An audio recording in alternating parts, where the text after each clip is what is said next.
muito bem, este é o Conexão Futura aqui na tela do seu canal Futura na TV e também no nosso site, que é futura.org.br/Conexão Futura. Bom, em 2010, o governo federal lançou o Cadastro Nacional de Crianças e Adolescentes Desaparecidos.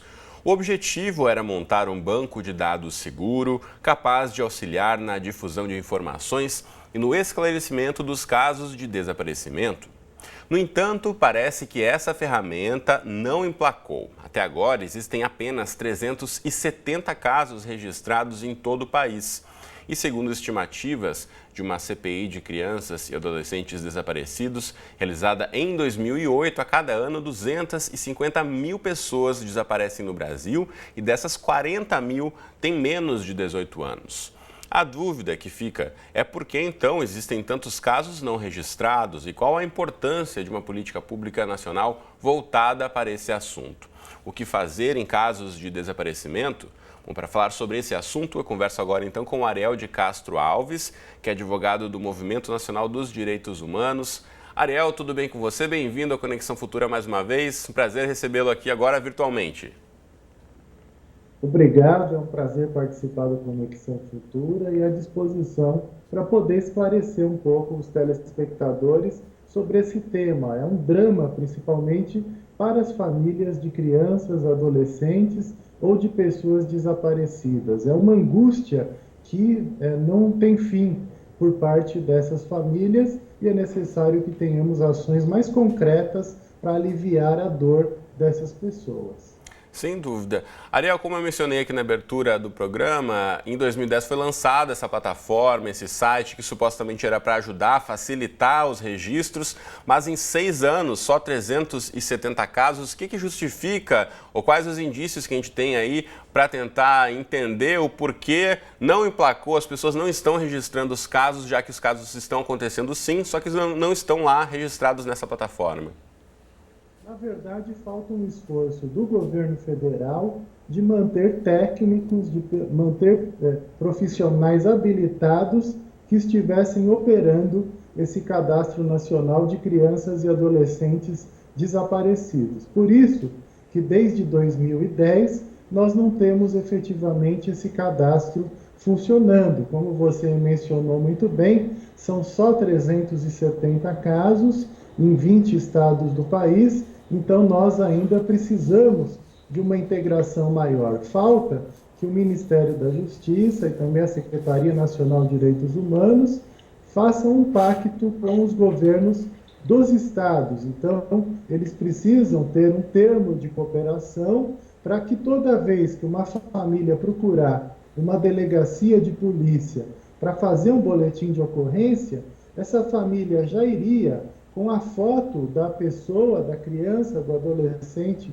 que desapareceu e o registro precisa ser feito imediatamente. Nós temos uma previsão no artigo 208 do Estatuto da Criança e do Adolescente que diz exatamente que prevê que a família, quando procura a delegacia imediatamente precisa fazer o boletim de ocorrência e já imediatamente fazer as buscas, fazer as investigações, comunicar as rodoviárias, as polícias rodoviárias, os portos, os aeroportos, exatamente para tentarem a localização dessas crianças e adolescentes. Além disso, nós precisaríamos da integração dessas delegacias de polícia e através das secretarias de segurança pública, uma integração junto ao Ministério da Justiça, inclusive com base no próprio Sistema Único de Segurança Pública, para que nós tivéssemos, então,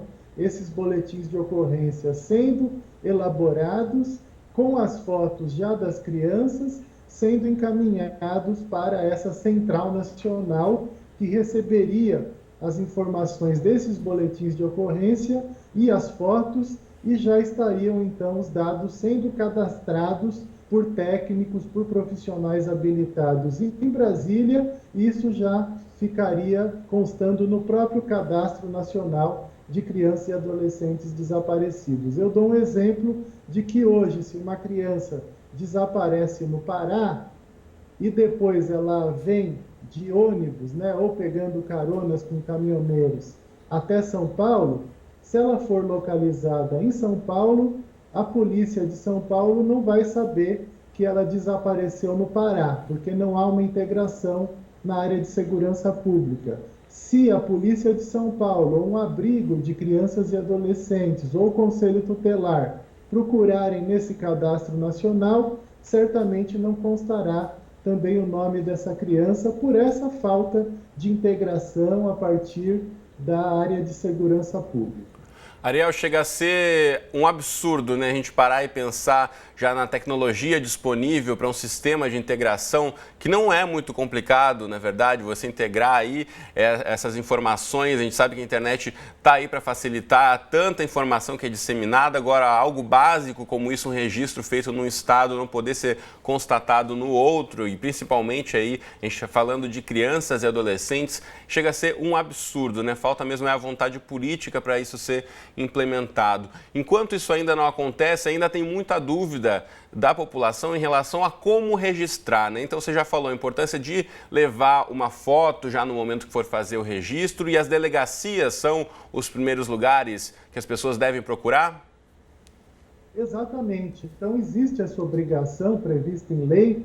Muitas vezes nas delegacias existe um certo costume de falar para as famílias, espere 24 ou 48 horas, mas isso é ilegal. Inclusive, configura-se crime de prevaricação, que é o funcionário público que não cumpre com as suas funções.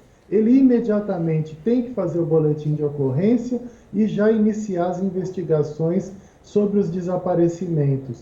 Nós temos no Brasil dados que também não são muito atualizados, mas nos últimos anos aqui em São Paulo, por exemplo, temos tido uma média de 8.000, 9.000 desaparecimentos de crianças e adolescentes, no universo de 20.000 pessoas desaparecidas por ano aqui em São Paulo, com base nos boletins de ocorrências que são feitos nas delegacias do Estado de São Paulo. No Brasil, nós temos um levantamento que também é bastante antigo, do Movimento Nacional de Direitos Humanos, porque o governo federal nunca fez um levantamento do tipo. Esse levantamento é de 99, de 200.000 pessoas desaparecidas por ano no Brasil. 40.000 delas são crianças e adolescentes. E em 2008 e 2009, nós tivemos uma CPI no Congresso Nacional que confirmou esses dados de 40.000 crianças e adolescentes que desaparecem por ano.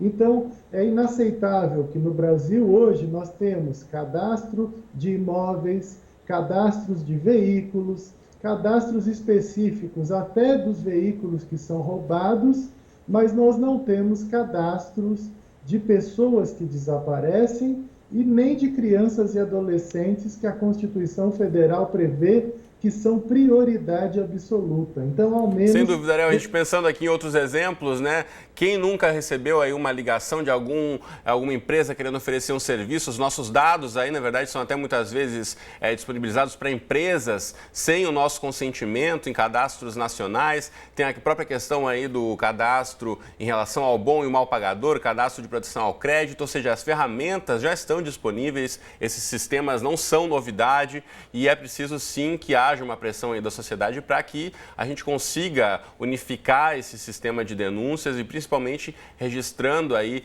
o desaparecimento das crianças e dos adolescentes. Eu quero aproveitar aqui rapidamente e eu vou tirar a imagem do Ariel por um minutinho da tela para mostrar para você de casa, onde você pode na internet também buscar outras informações, porque a web, na verdade, também pode contribuir muito aí para você tentar achar uma criança, um adolescente ou mesmo um adulto desaparecido. Primeiramente esse aqui é o site desaparecidos.gov.br, que é o site que a gente falava, que na verdade está aqui no ar ainda, o site mantido pelo governo federal, mas que não pegou. A gente tem apenas aqui, está aqui do lado, 370 casos cadastrados em 20 estados, sendo aí que o Ariel já falou, só em São Paulo são mais de 9.000. Aqui tem um outro site, eu quero ouvir uma avaliação do Ariel, que é uma política pública focada aqui do estado do Rio de Janeiro, da Secretaria de Assistência Social e Direitos Humanos, que é o SOS Crianças Desaparecidas, que até já divulga aqui o número que o SOS já localizou, 2.889 crianças. Aí tem um telefone de contato, tem esse site aqui com algumas das fotos e mostrando quem já foi localizado. E ainda tem um outro site aqui que é de uma ONG, desaparecidosdobrasil.org, que é o terceiro setor, que é a sociedade civil se articulando para tentar facilitar. E aqui tem também o passo a passo do que deve ser feito em relação ao desaparecimento. Vou voltar aqui para a imagem do Ariel, que conversa com a gente pela internet, para a gente avaliar essa questão. Ariel, tem políticas públicas em alguns estados que têm sido até bem sucedidas, de certa forma, como aqui no Rio, esse exemplo. Tem iniciativas do movimento da sociedade civil. Como é que você avalia esses outros movimentos pontuais, na verdade, que têm tido aí um certo sucesso e a importância dessa articulação maior? Nós temos, sim, algumas iniciativas pontuais, isoladas, como você muito bem mencionou. Inclusive, é importante ressaltar que o SOS Criança do Rio de Janeiro é uma das melhores experiências que nós temos no Brasil. O trabalho do próprio SOS Criança do Rio, ele já foi, inclusive, fez parte de novelas da própria Rede Globo que trataram do tema de crianças desaparecidas. Uma delas foi a novela Explode Coração, na década de 90. Então, esse SOS Criança quase foi extinto esse ano, em razão do governo do estado do Rio ter encaminhado para a Assembleia Legislativa um projeto de extinção da Fundação para a Infância e Adolescência. E o SOS Criança faz parte dessa fundação. Felizmente, essa proposta não foi aprovada na Assembleia Legislativa do Rio de Janeiro, e o SOS Criança, ele inclusive recebe as famílias das pessoas desaparecidas e elas têm um apoio psicológico, social, além da divulgação dos retratos dos seus filhos, do acompanhamento jurídico, das investigações, dos inquéritos sobre os desaparecimentos. E isso deveria ocorrer em todos os municípios do Brasil. Essas famílias, muitas vezes, desenvolvem doenças decorrentes até desse sofrimento. Muitas infartam, muitas têm problemas cardíacos, desenvolvem até doenças como câncer, exatamente em razão desse sofrimento, desse luto, dessa angústia.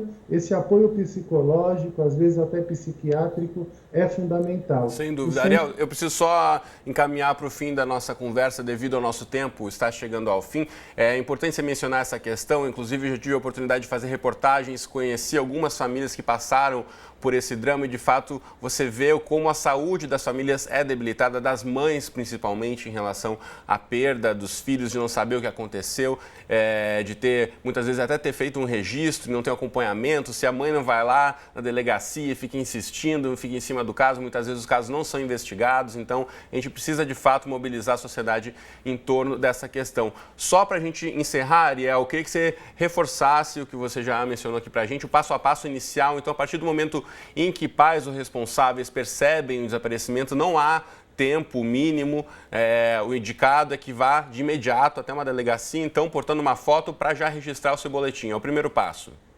Exatamente, procurar as delegacias de polícia e depois procurar essas entidades como o SOS Criança, como o Secrid no estado do Paraná, como as Mães da Sé aqui em São Paulo e as Mães em Luta, e outras instituições, para que elas apoiem nessa divulgação. O ideal é que tivéssemos todo um sistema integrado e que, como ocorre nos Estados Unidos com o alerta Amber, nós tivéssemos a divulgação dessas fotos em rodoviárias, em estações de trem, estações de metrô e também nos GPS, através de mensagens por torpedos em celulares, nos mecanismos como o WhatsApp, nos e-mails, mas infelizmente nós ainda não temos toda essa integração, até porque falta um cadastro nacional que dê essa orientação, porque muitas vezes se compartilham fotos no próprio Facebook, muitas pessoas querem ajudar, mas às vezes essas fotos compartilhadas são de crianças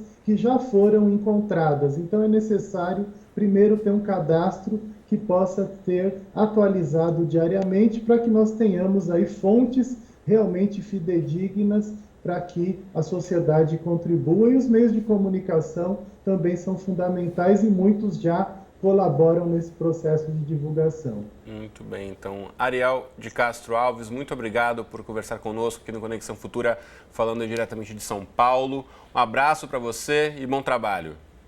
Obrigado a você, um abraço a você, a todos os telespectadores. É um grande prazer falar no canal Futura. Até mais, Ariel. Muito bom. E na volta aqui do Conexão Futura, a gente fala sobre como o desenvolvimento de novas tecnologias está ajudando na criação de novas profissões, como piloto de drone, modelador de imagens para impressões em 3D, produtor de conteúdos para realidade virtual, entre tantas outras. Então fique ligado aí, quem sabe a sua próxima profissão, a gente vai discutir aqui no estúdio em instantes. Até já!